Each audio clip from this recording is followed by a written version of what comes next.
Hello, today I'm with my very long-term friend of over 25 years, Susan Fauna. Hi Susie. Hi Tam.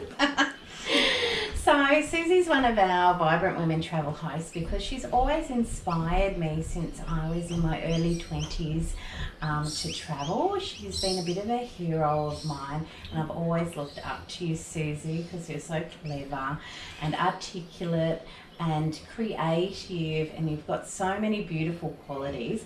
But one of the things that Susie also is she is a bit of a foodie. So what's your idea of when you go overseas? Are you first looking for the culture? Are you looking for the best restaurant or the best massage? What's the first thing you suss out when you arrive in a new destination? I guess there's two things. The first thing I like to do is to be able to connect with people through food. So I love to see the local people cooking in their little carts or warangs or whatever it is. I love to see what they're cooking and what the local people are buying.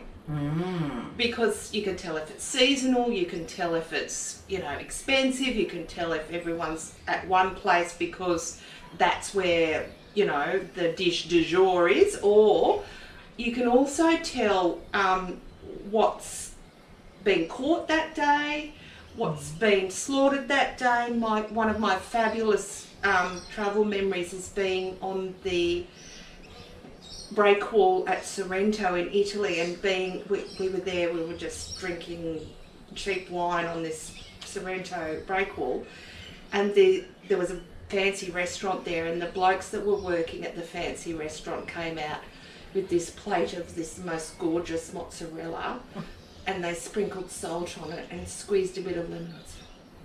Oh, best food I've ever eaten. And I'm also married to an Italian who thinks about what he's having for lunch when he's eating breakfast. So that has inspired me to connect with people through food. Oh, he's a kindred spirit of mine. I am pretty much the same. So I know next year you're going to take a bit of a gap year, take a sabbatical. Yeah. And so I know you've got a few destinations that you might visit, you might not, but what's on your list, do you think, places that you might try and spend a little bit of time in next year?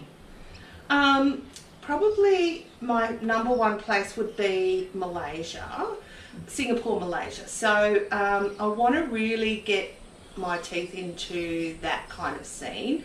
Malaysia is an amazing foodie destination because it has the indigenous Malay, the Chinese and the Indian, and all those cultures have come together and made this amazing cultural melting pot. It's the most successful multicultural country in the world. Singapore has the same sort of thing, but they're, more contained into that small island.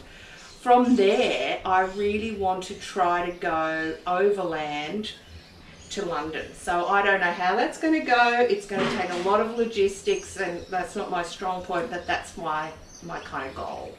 Oh. Well, one last question, out for it. What would your last meal be? Last meal.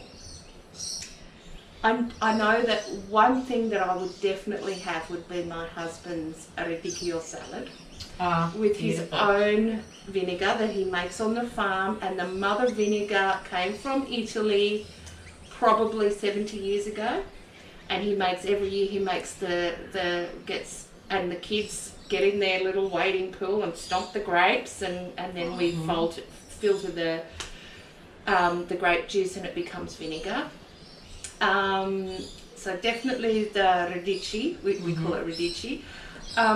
Probably I'd say garlic prawns with some beautiful fresh Italian bread. I don't think I could say no to that. Like I had for lunch the other day. Yeah.